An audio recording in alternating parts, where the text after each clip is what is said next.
June 10, 2025న Chevella శివార్లలోని Verlapalli గ్రామంలో ఉన్న త్రిపుర రిసార్ట్స్లో మంగ్లీ జన్మదిన వేడుకలు జరిగాయి. జూన్ 11 వేకువజామున వరకు ఈ కార్యక్రమం ధూమ్ధామ్గా జరిగింది. ఈ కార్యక్రమంలో విదేశీ మద్యం, అనుమతి లేని డీజే, ఎక్సైజ్ డిపార్ట్మెంట్ నుండి పర్మిషన్ తీసుకోకుండా మంగ్లీ మందు పార్టీ ఏర్పాటు చేసిందని పోలీసులు కేసు నమోదు చేశారు.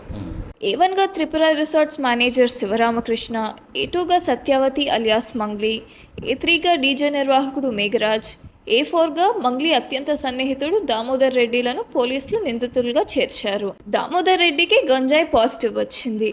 ఇంకేముంది, మంగ్లీ సెలబ్రిటీ కాబట్టి మీడియా, సోషల్ మీడియా ఈ ధూమ్ధామ్ దావత్ గురించి కోడై కూసింది. మందు పార్టీని వీడియో తీస్తున్న పోలీసులను మంగ్లీ వీడియో ఎందుకు తీస్తున్నారు అని ప్రశ్నించగా, తమ విధులకు ఆటంకం కలిగిస్తే చర్యలు తీసుకుంటామని ఎస్ఐ గట్టిగా చెప్పడంతో మంగ్లీ వెనక్కి తగ్గింది. ఈ సమస్య నుంచి ఎలా బయటపడాలని చురుగ్గా ఆలోచించిన మంగ్లీ గత ఆంధ్రప్రదేశ్ ప్రభుత్వంలో కీలకంగా ఉన్న ఒక వ్యక్తితో చేవెళ్ల పోలీసులను ఇన్ఫ్లుయెన్స్ చేయించిందని ఒక టాక్ ప్రచారంలో ఉంది.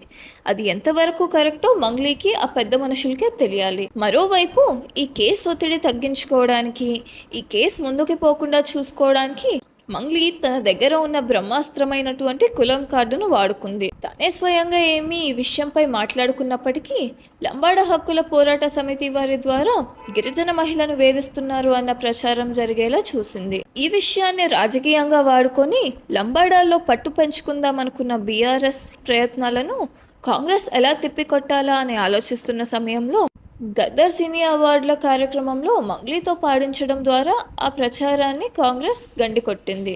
ఇప్పటి వరకు తెలంగాణలో బీఆర్ఎస్, ఆంధ్రాలో వైసీపీ నాయకురాలుగా చలామణి అయిన మంగ్లీ ప్రస్తుతం తెలంగాణలో కాంగ్రెస్, ఆంధ్రాలో కూటమి నాయకురాలుగా చలామణి కావడానికి ప్రయత్నిస్తుంది. తిరుగులేదు మంగ్లీ, ఎక్కడైనా బతుకుతావు, ఏ ఎండకు ఆ గొడుగు పడతావు. ఒక్క నీటి చుక్క లేని ఎడారిలో అయినా 3 పంటల వరి పండించగలవు. వితేటలు లేకే తెలంగాణ గాయని మధుప్రియ ఖాళీగా కూర్చుంటూ అవకాశాల కోసం ఆశగా ఎదురుచూస్తుంది.